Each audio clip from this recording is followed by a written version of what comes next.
She just pushed two lives into this world. Her body was shaking, her eyes were wet, and the man she married, the man who once whispered that she was the only woman who had ever made him feel something, stood at the foot of her hospital bed and looked at her like she was a problem he needed to walk away from. He didn't reach for his sons. He straightened his tie.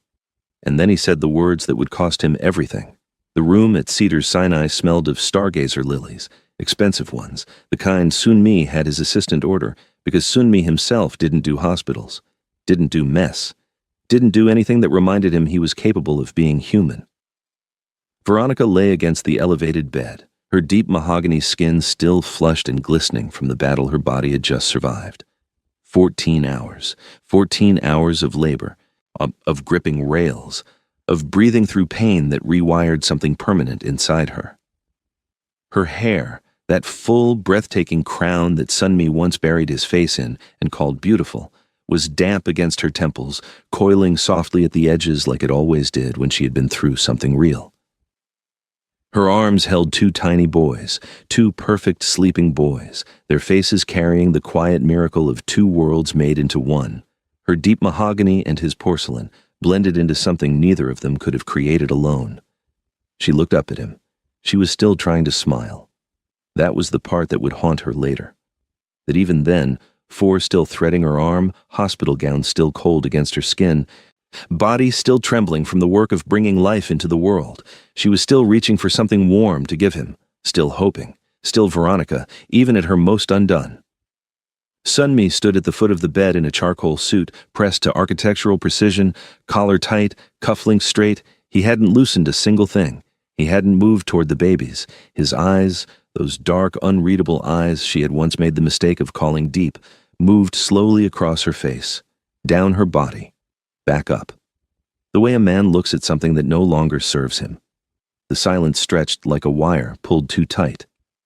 And Veronica, razor-sharp Veronica, who had rebuilt entire brand empires from scratch, who had walked into rooms full of powerful men and made them listen, who had chosen this man when she could have chosen anyone, felt herself shrink beneath that gaze in a way she hadn't since she was 17 and being told she wasn't enough. Say something, she thought. Please, just say something. He did. You're unrecognizable. Barely above a whisper. But in that sterile, lily-scented room, it landed like a verdict read aloud in court. You're fat, Veronica. His jaw barely moved. You're ugly. This, a slight cold gesture toward her, toward all of her, toward everything she had just sacrificed. This isn't the woman I married. He turned, walked to the door, paused, not from hesitation she would understand later, but to make sure she heard every deliberate step, every inch of distance he chose. He wanted the sound of his leaving to be the thing she remembered. His final act of control in a room where she had just done the most powerful thing a human body can do. The door clicked shut. The twins began to cry. And Veronica sat there, completely still, holding his sons, her sons, and she let the words land. All of them. Every syllable, she let them cut deep and carve out every soft, trusting place inside her that had ever believed he was safe. Then she looked down at those two sleeping faces, and something in her eyes went quiet. Not broken quiet, not defeated quiet, decided quiet. The kind of quiet that falls over a woman the moment she stops grieving and starts calculating. The kind that has no sound, no tears, no theatrics, just a cold, clear shift behind the eyes, like a door locking from the inside. She reached for the napkin on the bedside table and pressed it to her cheek. Or she kept it. She would need it later, not to cry into, as evidence. What she did not know in that moment, what she would not discover until much later when she had the time and the clarity and the flash drive to understand the full architecture of what had been done to her, was that she had not been alone in that hospital room, not entirely. There had been a woman watching the security feed from a private monitor 2 floors up, a woman in a white silk blouse and jade earrings who had arranged for those specific stargazer lilies because she knew Veronica was mildly allergic to them and had wanted her eyes swollen and her appearance diminished before Sun-Mi arrived.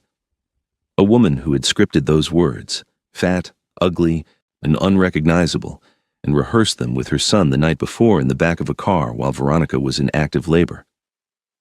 Madame's son had not left anything to chance. She never did. She had watched the feed with her hands folded in her lap and her face holding the particular satisfaction of a woman who has executed a plan precisely as designed. She had watched her son deliver the words. She had watched him leave. She had watched Veronica sit in the silence with those two babies. And she had felt, in that moment, that the matter was concluded. She had been wrong about that. But she would not know it for another 10 months. She had survived the night by refusing to sleep. Veronica sat in the hospital bed with the twins nestled in the bassinet beside her, their tiny chests rising and falling in the slow, trusting rhythm of new life. She watched them breathe. She counted every exhale like it was a prayer, like the act of witnessing them was the only thing keeping her tethered to the floor of her own sanity. The lilies on the windowsill had begun to wilt overnight. Nobody had come to replace them. Nobody had come at all. By morning, the light through the hospital window was gray and unconvinced, the kind of Los Angeles light that forgot to be warm. Veronica had already washed her face, already rebraided the edges of her hair with the comb from her overnight bag, already squared her shoulders against the pillow. She'd not cried again. She had made that decision somewhere around 3 a.m, in the dark, with one son's hand wrapped around her finger, that she would not spend another tear in this room. This room that still smelled like his cologne underneath the antiseptic. This room where he had looked at her like a receipt he wanted to dispute. She heard the knock at 8:47 in the morning. Not a nurse's knock. Not the soft apologetic rap of someone bringing breakfast or checking vitals. This knock had authority in it. The kind of knock that already knew it was unwelcome and didn't care. A man in a gray suit entered. Young, precise, carrying a leather portfolio with the kind of practiced neutrality that told her he had delivered bad news before and considered it a skill. He set the portfolio on the edge of her bed without asking permission, opened it, and slid a document toward her the way you'd slide something across a table to someone you considered beneath negotiation. Annulment papers. Her eyes moved across the words with the same terrible clarity she had felt at 3 a.m. Fraudulent representation. Material misrepresentation of intent. Petition filed. She checked the date stamped at the top. 14 days ago. 14 days. He had filed while she was still pregnant, while she was still in their Silver Lake home, sleeping in their bed, believing, God, she had still been believing, that the distance in him was stress, that the coldness was the company, that the man she married was still in there somewhere underneath the weight of his family's expectations. He had been filing paperwork. She set the document down very carefully, the way you set down something you intend to pick back up under completely different circumstances. The man in the gray suit was explaining the asset freeze. The Silver Lake property. The joint accounts. Her name removed from everything with the surgical efficiency of someone who had prepared for this moment long before she had. He used words like pursuant and accordingly, and as stipulated. And Veronica sat there with her spine perfectly straight and her face giving him absolutely nothing while inside her chest, something that had once been soft completed its final transformation into iron. She didn't sign. She closed the portfolio, slid it back across the bed, and looked at him with eyes that had aged 10 years overnight. Tell him, she said quietly, that I read every word. The man blinked, clearly expecting tears or argument or desperation. He got none of those things. He got Veronica James in a hospital gown, 2 days postpartum, but with nothing left to lose, and a mind that was already 3 moves ahead of everyone in the building. He left. She reached for the cup of hospital coffee on her tray, cheap, burnt, nothing like the single-origin pour-overs that had appeared on her kitchen counter every morning for 3 years. She wrapped both hands around the cup, felt the thin cardboard flex under her grip, and she drank it. All of it, because this was her life now, stripped down, cheap coffee in cold rooms and legal documents delivered without eye contact, and she was going to drink every bitter drop of it and use it as fuel. She looked at her sons. Their eyes were still closed, still trusting, still untouched by the machinery of the world that had already decided their value before they had drawn their first real breath. Not on my watch, she thought. She reached for her phone, the one asset his lawyers had apparently overlooked, and she opened a blank note. She titled it one word, everything, and she began to write. The discharge process took 4 hours longer than it should have. No car had been sent, no assistant, no arrangement of any kind from the Sun side, just the quiet, humiliating confirmation that she had already been erased from the calendar of Sun Mi's life with the same efficiency he applied to quarterly projections. Veronica stood at the hospital entrance in the clothes her best friend Imani had rushed over that morning. A black wrap dress, her edges laid, her posture a declaration, with one son in a car seat carrier and one in her arms, and a duffel bag hanging from her shoulder that contained the total physical sum of what she currently owned. She had called 3 car services. 2 of her cards declined. The third went through on the last $43 of a personal account Sun Mi hadn't found yet. The Los Angeles air outside was thick with heat and exhaust and the indifferent glamour of a city that kept moving regardless of what you were surviving. She stood on the curb and breathed it in, all of it, and she did not allow herself the luxury of feeling small. That was when she felt the shadow. He materialized from the side of the building the way men trained in surveillance always did, not from behind, not from the front, but from the peripheral edge of vision, the blind spot, the place you instinctively trust. Large, still, dressed in civilian clothes, but carrying himself with the posture of a man who had spent years making himself invisible in dangerous rooms. Kenji, Sun Mi's head of personal security for 6 years. A man Veronica had seen exactly 43 times in 3 years of marriage and exchanged perhaps 60 words with in total. He had always watched her the way a man watches something precious that belongs to someone who doesn't deserve it. He stopped beside her, did not look at her directly. "There's a car 2 blocks north," he said, his voice low and level as still water. "Gray sedan. Keys are on the front left tire." Veronica looked at him. "Why?" He reached into his jacket and produced a flash drive, matte black, no markings, and held it at his side, below eyeline, the way you pass something in a room you know is being watched. "Because I've been watching that family for 6 years," he said, "and I'm done being the man who looks the other way." She took it, slipped it into the pocket of her wrap dress without breaking her posture, without changing her expression, without doing anything that might register on a camera as a transaction. "The drive contains offshore account records," Kenji continued, eyes forward. 14 accounts the Sun family board doesn't know about, shell companies routed through Singapore and Dubai. And 1 file. He paused, the pause of a man choosing his next words with the care of someone who knows they cannot be taken back. That explains why Sun Mi had that tattoo branded on his neck at 23.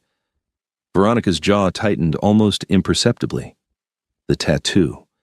She had asked about it once, early in their relationship, her fingers tracing the Korean characters on the side of his neck in the early morning dark. He had said it was personal. I mean, she had accepted that because she had believed there were rooms in a person you waited to be invited into. "What does it mean?" she asked. "The tattoo." Kenji finally looked at her. His eyes held the particular weight of a man who has carried someone else's shame for too long. "It means unrepentant," he said. But it wasn't a choice. It was a branding. His mother's board required it as a right of loyalty.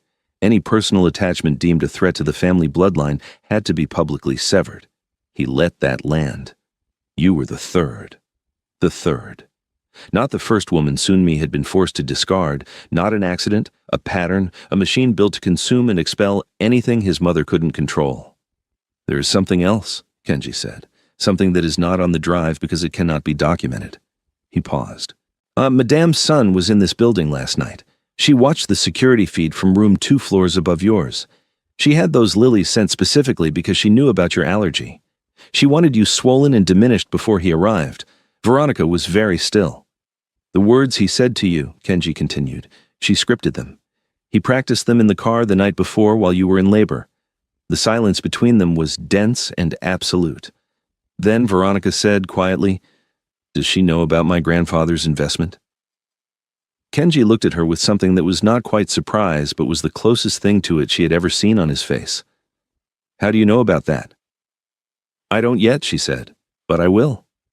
She was already walking north before he could respond. The loft was on the 6th floor of a converted industrial building in downtown L.A., the kind of neighborhood that hadn't decided yet whether it was becoming something or returning to ruin. It smelled of old concrete and dry air, and the particular silence of a space that had been empty long enough to forget what it was waiting for. Veronica stood in the center of it the first night with the twins asleep in the one bedroom, the city throwing dim orange light through the high factory windows, and she turned slowly in the dark like a woman taking the full measure of her new kingdom. Bare walls, exposed pipes, a kitchen with 3 utensils and a single pot. She stood in the dark, and she let herself feel all of it, the stripped-down reality of $43, 2 infants, and a flash drive that was either her salvation or a trap. Or she stood there until the feeling wasn't unbearable anymore, until it was simply information. Then she opened her laptop. She worked for 6 hours that first night, twins asleep, the city humming below her. She wasn't working from grief. She was working from architecture, building something with the precision of a woman who understood that the most devastating structures are the ones nobody sees coming. The persona emerged the way great things do, not invented, but excavated. She had always been the architect behind other people's brands, the intelligence behind campaigns that made careers, the eye that saw what a company needed before the company knew it was missing. She had done it for others for 7 years. Now she was doing it for herself. She called herself V. No last name, no face, no photographs. V operated exclusively through encrypted communication, referrals only, a waiting list that grew purely on the strength of results. She wasn't selling image. She was selling transformation, and she knew exactly what that cost because she was paying it herself in real time. Every morning she rose before the twins and she ran. Not to punish her body. She had made peace with her body the second night in the loft, standing in front of the bathroom mirror and telling herself plainly that she was extraordinary, but to fortify it. Her deep brown skin caught the early LA sun on those morning runs through the Arts District, her natural hair pulled back and coiling at the nape, her stride lengthening with every week that passed, her face hardening into something that was still beautiful, but now carried an edge that hadn't been there before. Or an edge that said, "I know exactly who I am. Do you know who you are dealing with?" By month 3, V had 4 clients. By month 5, 8. By month 7, the name was circulating in the kind of rooms where power went to confirm itself, spoken in the low, careful voices of people who protected good intelligence like currency. Nobody knew she was a black woman from LA who had been served annulment papers while holding newborns. Nobody knew she was building an empire out of the wreckage of a man's cruelty. Nobody knew yet. She kept the flash drive in a fireproof case beneath the floor panel under the kitchen sink. She had reviewed every file on it within the first week. She understood now the full architecture of the Sun family's hidden wealth, the accounts, the shell structures, the routing patterns. She understood the tattoo. She understood the pattern of women before her. The first had been a Chinese architect Sun Mi had been involved with at 21, a woman who had disappeared from his life so completely that even her name was absent from every social record connected to him. The second had been a Korean-American attorney 7 years ago who had left Los Angeles within 3 months of the relationship ending and had never publicly explained why. 3 women, 3 removals, each one cleaner than the last. Madame Sun had been perfecting her method, but she had never encountered a woman who kept receipts, and she understood something else now, something that Sun Mi did not yet know she understood. For her grandfather, the man who had taught her chess at 6 and told her the board always told the truth, had been a silent equity partner in the Sun Group's Series A funding round 19 years ago. A round Sun Mi's mother had engineered, a round that had been the foundation of everything the company became. The partnership had never been dissolved. It had been buried, restructured, moved through 4 different legal entities over 2 decades. But it was there, intact, legally unimpeachable. 40% of the company's founding equity, held in trust, for the direct blood heirs of James Whitfield's family line. She pressed her fingers to her mouth and she breathed, and she did not allow herself to cry because the thing moving through her was not grief. It was gratitude and fury, and the absolute, the crystalline certainty that she was ready. She closed her laptop at 2 in the morning, and in the orange dark quiet of her loft, she smiled for the first time since the hospital. It was not a warm smile. It was the smile of a woman who has just realized the game was never over. It was only beginning.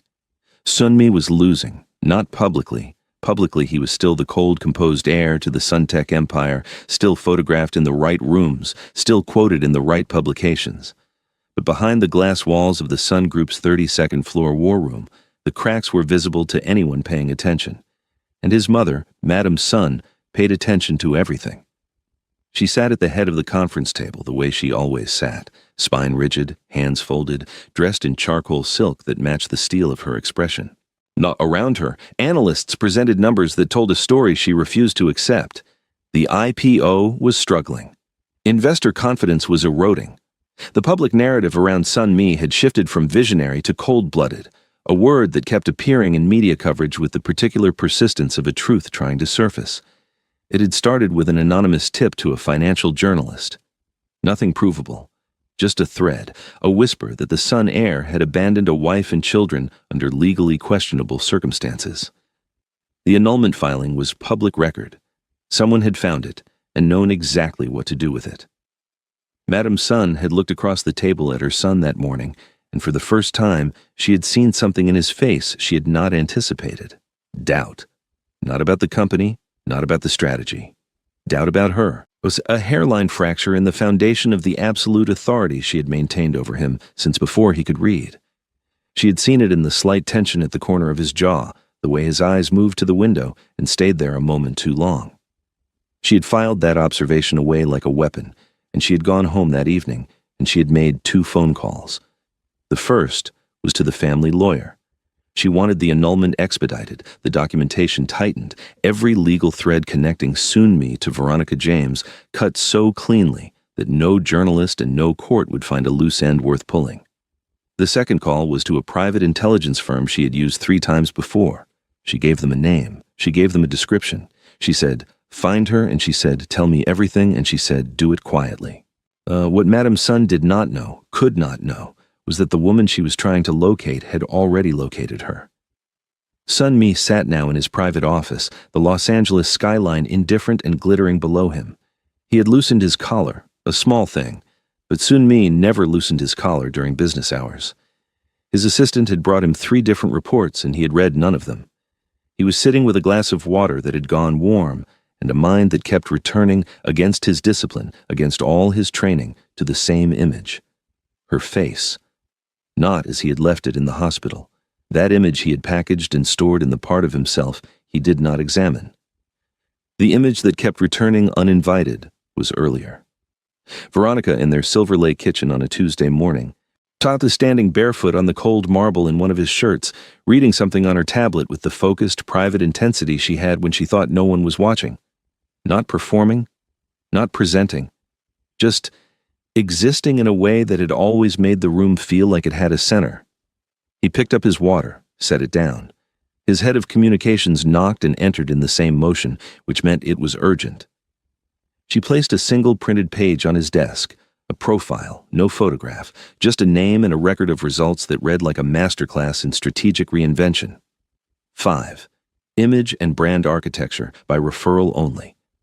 The board wants her, his communications head said. 3 of our biggest potential investors have used her in the last 6 months. She's rebuilt 2 failing public images and turned them into assets. She doesn't do interviews. She doesn't do press. She doesn't even do in-person meetings until the 3rd consultation. Sun Mi looked at the paper. Who is she? Nobody knows. That's part of it. A pause. The board is saying she's the only person who can reframe your narrative before the IPO closes. Sun Mi read the results again. The precision of them. The intelligence embedded in every move documented on that single page. Not just image management, but psychological repositioning, the kind that required understanding not just how the public saw something, but why they needed to see it differently. He had known only one person who thought that way. He dismissed the thought before it finished forming. Set up the consultation, he said. What he did not know was that across the city, in a converted industrial loft in downtown L.A., a woman in a red silk robe had just received a notification that the Sun Group had made an inquiry through her agency's encrypted portal. She had been waiting for this specific notification for 6 weeks. She had known it was coming because she had arranged for it to come, had engineered a whisper campaign through 3 of her clients that had placed V's name in exactly the right conversations at exactly the right time. She had laid the bread trail, and she had waited, and now the thing she had built was exactly where she needed it to be. She accepted the inquiry. She set the start date for 3 weeks out, which was 4 weeks before the IPO. Then she went to check on her sons. The penthouse was on the 44th floor of a building that didn't have a public address.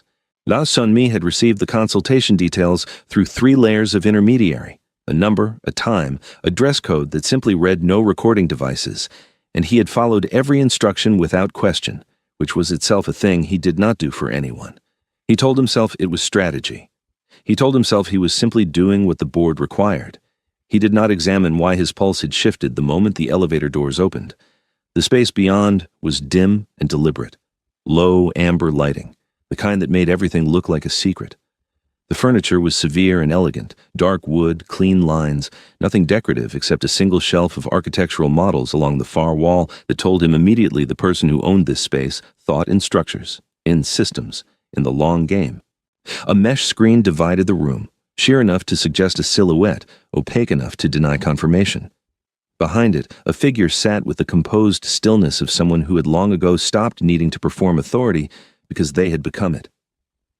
A woman's voice came through the room, low and unhurried, modulated just enough to strip accent and geography from it. "Mr. Sun, you're 4 minutes early." "I prefer to be." "I know," she said. "I read that about you. I also read that you prefer control to comfort, legacy to loyalty, and that you've fired 3 communications directors in 18 months. A pause that had edges. "I don't get fired." Sunmi settled into the chair across from the screen, his spine straight, his hands resting open on his knees in the posture of a man who wanted to appear relaxed and understood he was failing. "The board says you're the only person who can reframe my public narrative before the IPO. The board is correct. No arrogance in it. Just fact, delivered the way weather is delivered. But I don't reframe narratives, Mr. Sun. I excavate the truth underneath the damage, and I rebuild from the foundation. That means you have to be honest with me about the damage." Behind the screen, Veronica held her glass with both hands and breathed with the slow, measured rhythm of a woman who had rehearsed this exact moment for 7 months. She had designed this room, this lighting, this chair placement, every detail calculated to put him in the psychological position of a man who was being evaluated rather than served. She had learned that from him, actually. From watching the way he arranged power in rooms when he thought she was only watching the view. Now she was the view, and she controlled everything he could and couldn't see. "Tell me about your greatest mistake," she said. The air in the room shifted. Sunmi's eyes moved to the screen and stayed there. The amber light caught the angular lines of his face, the jaw, the cheekbone, the careful blankness he wore like armor. But something moved underneath it, something that didn't have a name in the language he used for business. "I've made decisions that were not entirely my own," he said. "That caused harm to people who did not deserve it." "That is not an answer," she said. "That is a legal disclaimer rehearsed to sound like honesty." She let the silence hold for a moment that was almost uncomfortable. "Try again." His jaw tightened. "There was a woman," he said finally. "My wife." Veronica's grip on her glass tightened by a fraction. "She loved me in a way I hadn't been taught to receive," he continued. His voice had none of its usual precision. It moved carefully, the way someone moves through a room in the dark, and instead of learning how to receive it, I allowed myself to be weaponized against her. "Allowed," Veronica said. "That's a very careful word. It is the most honest word I have. Where is she now?" He looked at the screen with the particular focus of a man staring at something he cannot see but can feel the shape of. "I don't know," he said, "and that is the thing I live with." Behind the screen, Veronica set her glass down with a steadiness that should have been impossible given what was moving through her chest. She sat with perfect posture in the dim amber dark, and she breathed and she thought about the napkin in the fireproof case under her kitchen sink. "Very well," she said. "Come back Thursday. Bring every piece of press coverage from the last 8 months. And Mr. Sun," she paused, "don't misrepresent yourself to me again. I always know." He left without asking how she would know. He should have asked. Thursday came and went, then a second Thursday, then a third. By the 4th meeting, Sun-mi was arriving 15 minutes early and waiting in the lobby with his jacket unbuttoned and his phone face down on his knee, which his security team had never seen him do in 11 years. The consultations had evolved into something that neither of them was naming. Veronica, as V behind her screen, her voice modulated, B, her identity intact, had begun to understand that dismantling Sun-mi's public image problem required first dismantling the architecture of the man himself. And the man himself, she was discovering with slow, nauseating precision, was not entirely what his mother had built. There were fractures in the construction of Sun-mi that Madame Sun didn't know about. He had given $3 million anonymously to a women's shelter network in Seoul 2 years ago. Veronica found it in the financial records on the drive, buried in the shell structures beside the ugliness, a single clean transaction that didn't fit the pattern of everything around it. She had stared at it for a long time. She had not softened, but she had noted it. What Veronica was also noting, with the careful peripheral attention of a woman who had learned to watch everything, was the other set of meetings happening in that same building, 3 floors below the penthouse, in a suite she had rented under a shell company 6 weeks earlier. Veronica's legal team had been quietly assembling the case against Madame Sun, not against the company, not against Sun Mi, against the woman herself, against the scripted words and the deliberate lilies in the private intelligence firm she had deployed, against the offshore accounts that bore not Sun Mi's signature, but hers, against the board resolutions that had been drafted not in the Sun Group offices, but in Madame Sun's private residence, executed in the early morning hours before her son arrived each day, presented to him as consensus when they were in fact unilateral decisions dressed in collective clothing. Madame Sun was not a supporting character in this story. She was the author of it, and Veronica intended to make that undeniable. The intelligence firm Madame Sun had hired to find Veronica had reported back 3 weeks earlier. No trace. V was a ghost. The loft was registered to a shell company. The agency had no physical address. Madame Sun had received this report with the particular stillness of a woman who knew that untraceable things are never truly untraceable. They are simply not yet found. She redoubled the search. She also, in a move that revealed more about her than she understood, made a second tactical error. She reached out through intermediaries to 2 of V's existing clients, a tech founder and a media executive, and attempted, carefully and plausibly, to plant doubt, suggesting that V's methods were legally questionable, suggesting that the anonymity was not discretion, but concealment, suggesting that perhaps V's clients should ask harder questions. Both clients contacted Veronica immediately. She received those calls and she said nothing except, "Thank you for telling me." And then she added Madame Sun's interference to the file she was building, documented with timestamps and phone records and the affidavits of 2 witnesses who had no reason to protect the Sun family and every reason to be honest. The file was now 340 pages. Veronica had titled it the same thing she had titled the first note she made in her hospital bed on $43 worth of borrowed time. Everything. In their 5th meeting, the amber room had shifted into something charged and unresolved, the way air shifts before weather. Veronica asked Sun Mi to walk her through the day of the annulment filing.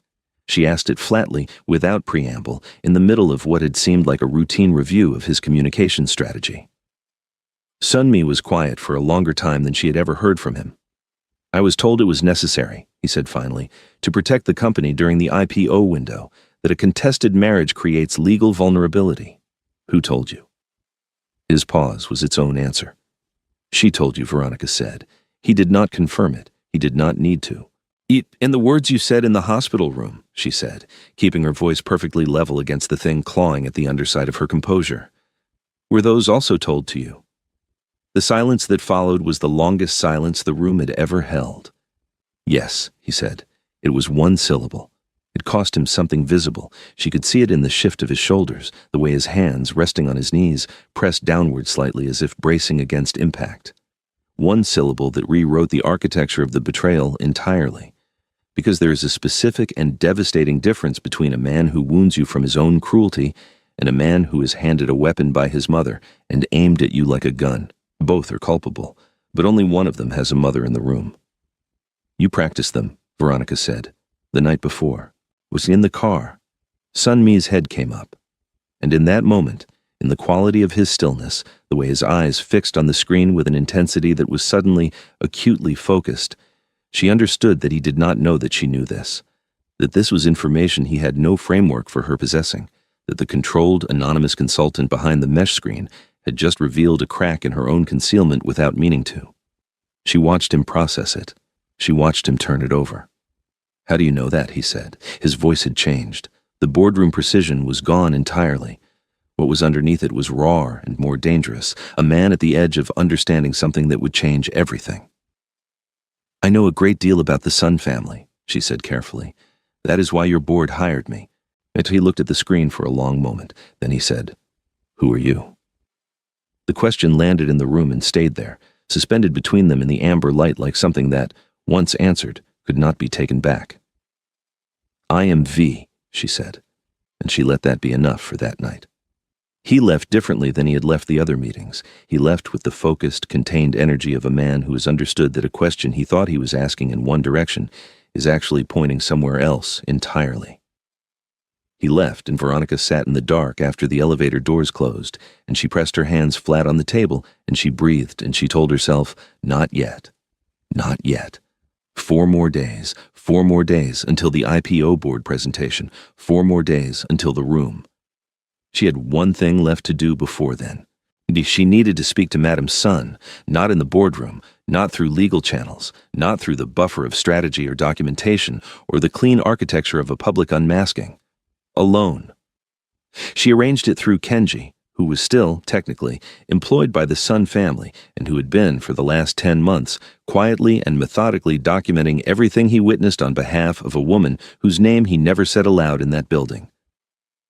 Madame's son received the request for a private meeting from a representative of V's agency. She agreed to it with the speed of a woman who had been trying to find this person for months and understood that the meeting coming to her meant something had shifted. She chose the location, her private residence in Bel Air, a house designed to communicate the full weight of Sun family legacy to anyone who entered it. Marble floors, art that cost more than most people's buildings, a garden that was more architecture than nature.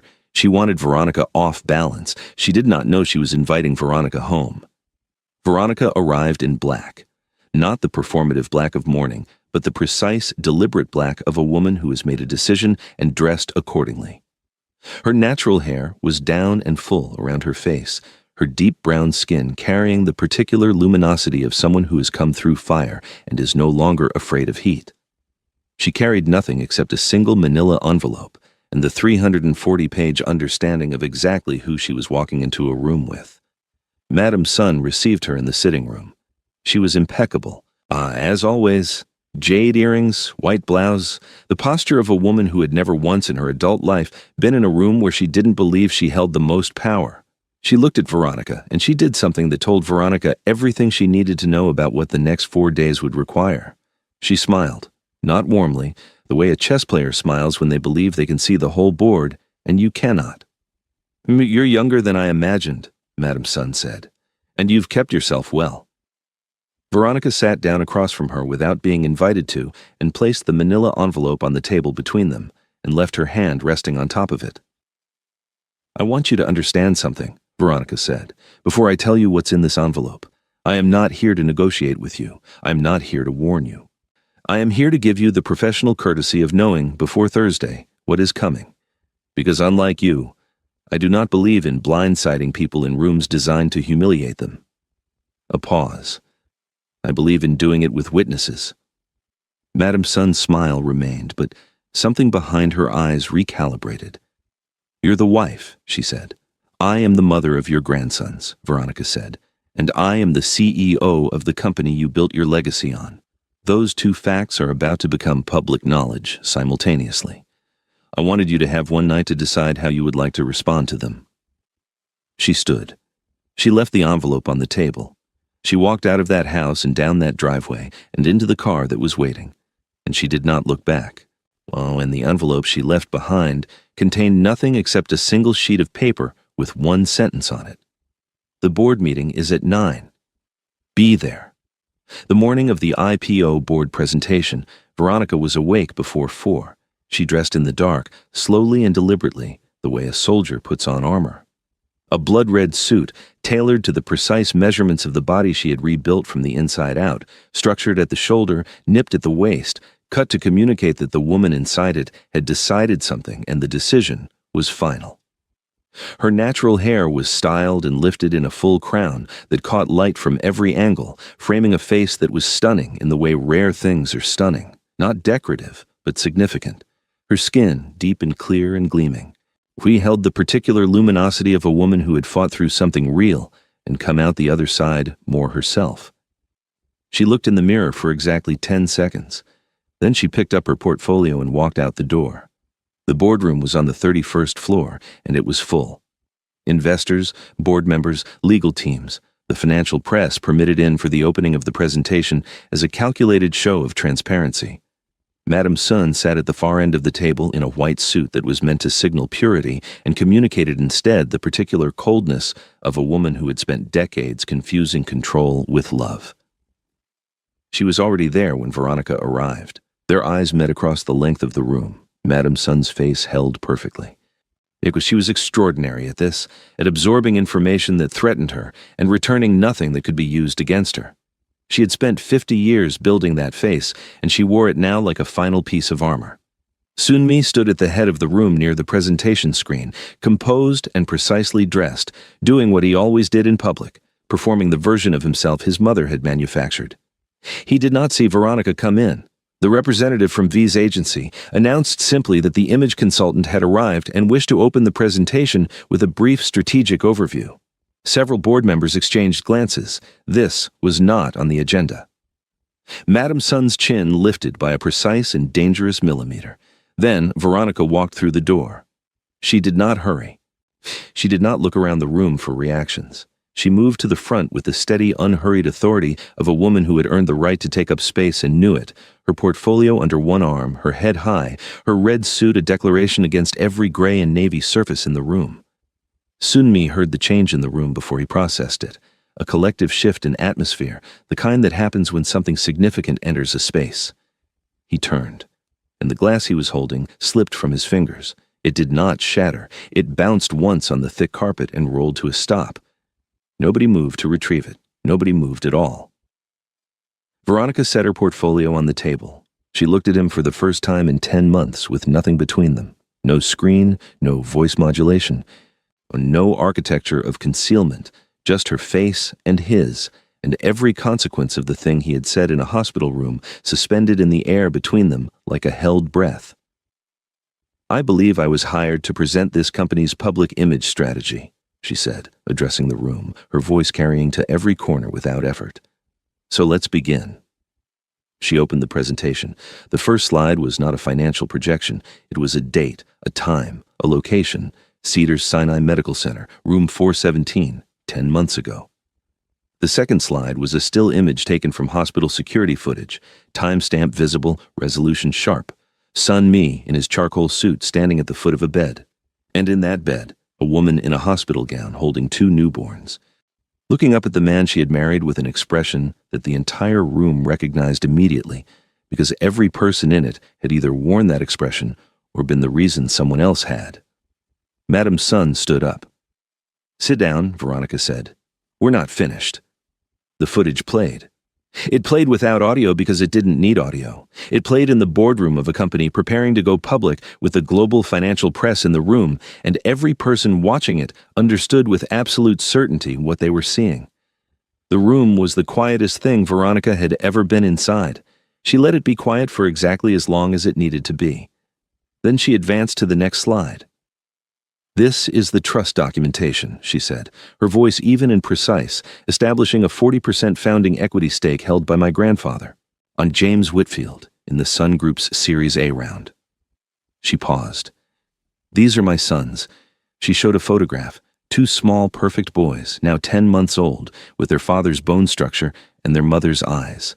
They are the direct blood heirs of that trust, which makes them, as of this morning, significant equity holders in this company. She advanced again. "These are the 14 offshore accounts maintained by the Sun family through shell entities in Singapore, Dubai, and Luxembourg." She looked at the board members, slowly, one by one. "Your fiduciary obligation to investigate these accounts began the moment this information was filed with the regulatory authority this morning at 7:45. She advanced one final time, and this, she said, is a communication log, time-stamped phone records, 2 witness affidavits, and a detailed account of the private intelligence firm engaged by Madame Sun to locate and suppress the mother of her son's children after she had already ensured her son's desertion through scripted dialogue, deliberate allergen exposure, and assets stripped under fraudulent annulment claims. She closed her portfolio. "This is not a public image problem," she said quietly. "This is a governance crisis with a documented human cost. And the woman who designed it is sitting at the end of this table." The room turned. Madame Soon stood at the far end in her white suit, and she was for the first time in 50 years of boardrooms completely alone in a room full of people who had just understood what she was. Her composure held. It was extraordinary. The discipline of a woman who had built a fortress from sheer will and was not going to allow it to fall in front of witnesses. She looked at Veronica with the eyes of a woman recalculating, rerouting, finding another path even now. "My son will not support this," she said. Her voice was controlled and certain. "He is loyal to this family. He always has been." The room waited. Sunmi had not moved since Veronica had entered. He stood at the head of the table, and he had watched the footage, and he had seen the communication logs, and he had looked at the photograph of his sons. And he was standing now with the particular stillness of a man from whom every manufactured thing has been removed, and what is left is simply a person having to decide, in front of everyone, who they actually are. His mother looked at him. The weight of decades was in that look. The full accumulated architecture of everything she had built in him, the loyalty, the discipline, the reflexive deference, the brand that read unrepentant on his neck, all of it pressing down on this single moment, demanding the answer it had always received before. Sunmi looked at his mother for a long time. Then he looked at Veronica. "What I said to you in that hospital room," he said, and the room was so quiet that every person in it heard every word, "was not a decision I made freely." He paused, but it was a decision I allowed, and there's no architecture of explanation that makes that anything other than what it was. He looked at his mother. "You scripted those words," he said quietly. "You arranged for her to be diminished before I arrived. You filed the annulment on my behalf before I had agreed to it." He stopped. "You have done this before, to other women. And I have told myself each time that I did not know, that I was not responsible, that loyalty meant trusting your judgment, even when something in me knew the judgment was wrong." He picked up the document Veronica had placed on the table. He looked at it for a moment. Then he looked at his mother again, and what was in his eyes was not anger. It was something quieter and more permanent than anger. It was the final closing of a door. "I'm done being the weapon," he said. Madame Sun's composure fractured then, not all at once. It came apart in layers, the way stone comes apart under sustained and precise pressure, first the surface, then the structure beneath. What was underneath was not softness. There was no softness in Madame Sun. What was underneath was the face of a woman who has organized her entire existence around a single point of control and is watching that point dissolve in real time. She looked at Veronica with something that was almost recognition.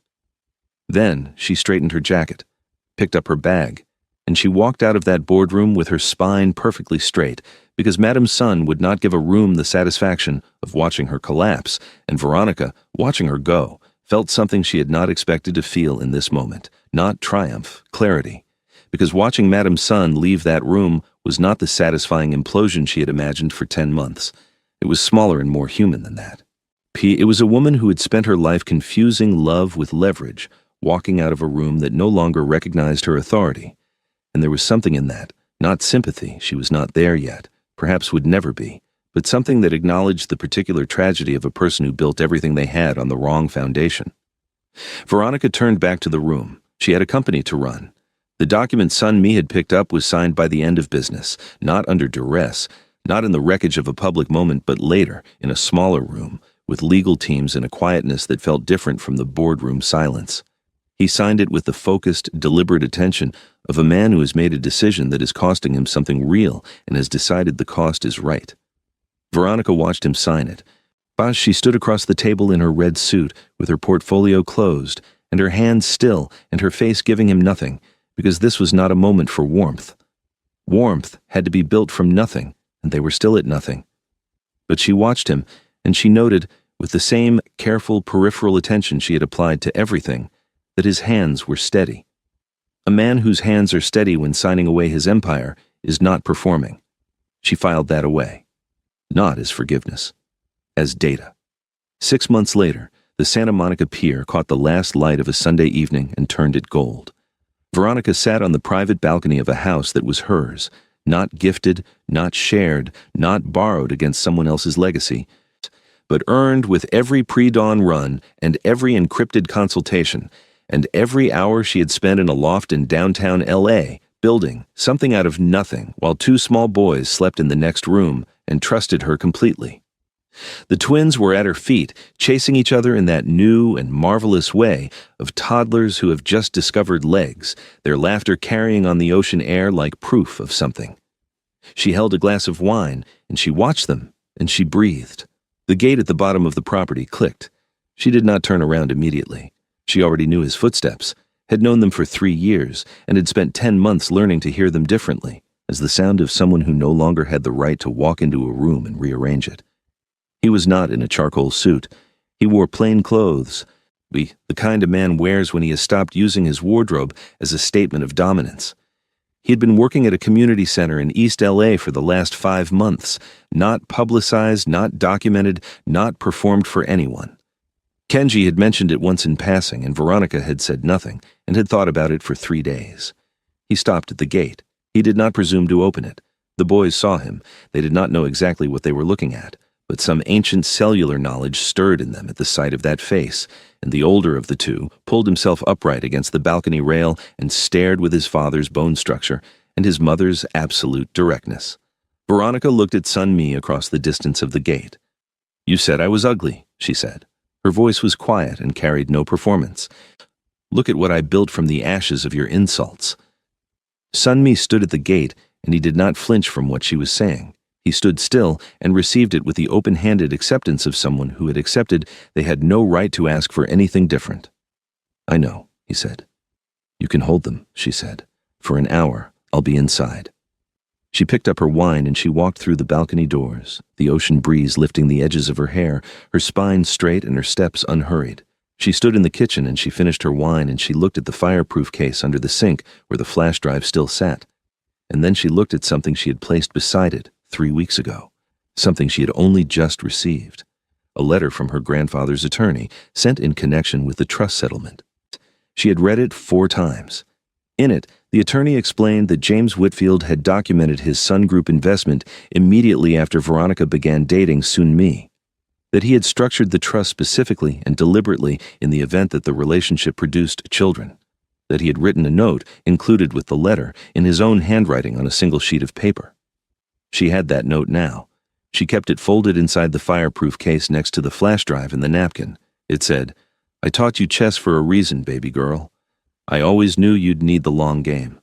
The board was yours before he ever sat down." Outside, she could hear her son's voices, and beneath them, lower and more careful, the voice of a man learning how to be something other than what he was built to be. She did not rush back out. But she was not punishing him. She was simply clear about what this was and what it was not. He was the man who had fathered her sons. He was not, and might never be, the man who came back in from the cold. That was his work to do and her decision to make, and it would happen on her timeline or it would not happen at all. She had her children. She had her empire, she had her grandfather's letter and her grandmother's nerve and the absolute unshakable knowledge that the most dangerous thing you can do to a woman built like Veronica James is underestimate her, because she will let you, right up until the moment she doesn't. Drop your city in the comments right now. Where are you watching from?